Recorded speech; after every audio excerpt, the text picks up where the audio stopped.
Asesinatos a líderes, el peor legado. En definitiva, las nuevas medidas de protección a líderes sociales tomadas ayer por el gobierno tendrán poco efecto si no son fortalecidas en el próximo periodo presidencial. Nuevas medidas tomó el gobierno nacional para proteger la vida de los líderes sociales. El tratamiento al asesinato de dirigentes y defensores de derechos humanos, definitivamente, es otro. Ya no es más un asunto de «líos de faldas», como dijo hace meses el ministro de Defensa, Luis Carlos Villegas. Es, en palabras del ministro del Interior, Guillermo Rivera, el problema más grave que afronta hoy el país, y sin duda el más difícil que deberá enfrentar el próximo gobierno. El fenómeno de los asesinatos de líderes sociales es difícil de cuantificar. La Oficina del Alto Comisionado de las Naciones Unidas para los Derechos Humanos, que es quien reporta al gobierno, certificó desde el 1 grado de enero de 2016 hasta el 29 de junio de este año, 178 homicidios, pero la Defensoría del Pueblo registró en ese mismo periodo, 311.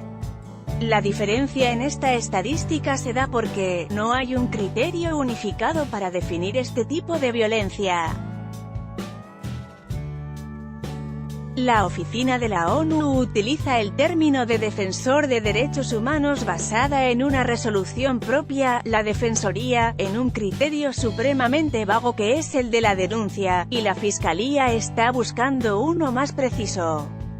Como país tenemos que hacer una construcción de ese concepto, explicó Jorge Restrepo, director del Centro de Recursos para Análisis del Conflicto, CERAC, quien fue invitado a la sesión del Consejo Nacional de Garantías de Seguridad realizada ayer en la Casa de Nariño. Precisamente en esa reunión, el presidente Juan Manuel Santos dio instrucciones para que las entidades del Estado y las organizaciones sociales hablen el mismo idioma y pueda unificar, en lo posible, una forma de medir la problemática. El presidente insistió en que todos validemos el trabajo que hace la Oficina de la ONU, porque es un ente neutral, porque hacen la verificación en terreno para establecer la condición de liderazgo en las personas que son asesinadas, explicó el ministro Rivera. ¿Por qué los matan? Las investigaciones de la Fiscalía General de la Nación señalan que los perpetradores de estos crímenes son, en mayor importancia, miembros del Clan del Golfo y de grupos de delincuencia organizada, que se dedican al cultivo y tráfico de drogas y al narcomenudeo, seguido del ELN y las disidencias de FARC, que tienen una responsabilidad menor en estos casos. Según la hipótesis que ha logrado perfilar el ente investigador al establecer la autoría del 50% de los homicidios, imputar a 184 personas, vincular 211 a investigaciones y lograr 16 sentencias condenatorias, luego del abandono de las armas por parte de las FARC, está caracterizada por el surgimiento y fortalecimiento de organizaciones delincuenciales que son verdaderos ejércitos al servicio del narcotráfico. Esto ha generado nuevos conflictos en las zonas donde hacen presencia estas bandas, las cuales luchan por su posicionamiento y consolidación a través del control de los cultivos ilícitos y además de buscar mantener el dominio de los corredores del narcotráfico. Y en ese contexto, dijo el fiscal general Néstor Humberto Martínez, los muertos terminan siendo los líderes sociales y los defensores de derechos humanos quienes están librando unas batallas filantrópicas por sus comunidades para emanciparlas de los cultivos ilícitos y de esta guerra por el territorio. El reto continúa y aunque las cifras de asesinatos de líderes sociales aumentaron desde la firma del acuerdo de paz alcanzando un homicidio cada 3 días, después de la pasada segunda vuelta presidencial ha ocurrido, en promedio, un asesinato diario, según Indepaz. Y estas semanas, posteriores a las elecciones, mostraron un fenómeno de violencia política muy acentuado en contra de líderes de la campaña presidencial de Gustavo Petro, Colombia Humana. Para hacer frente a esta situación, Santos dio instrucciones para que el ministro Rivera esté en permanente conversación con los representantes de esa campaña y diseñen, de ser necesario, esquemas de protección y prevención. Todo esto se dio pese a los esfuerzos del gobierno por crear toda una institucionalidad para proteger a los defensores, tal como estaba establecido en el acuerdo, una unidad de investigación en la Fiscalía, una unidad especial en la Policía, un IPEP, el fortalecimiento de las alertas tempranas y la creación de los planes de protección colectiva. María Victoria Llorente, directora de la Fundación Ideas para la Paz, quien también asistió a la reunión, explicó que diseñar y crear todo este andamiaje institucional toma tiempo y eso es lo que ha hecho el gobierno en estos 2 años.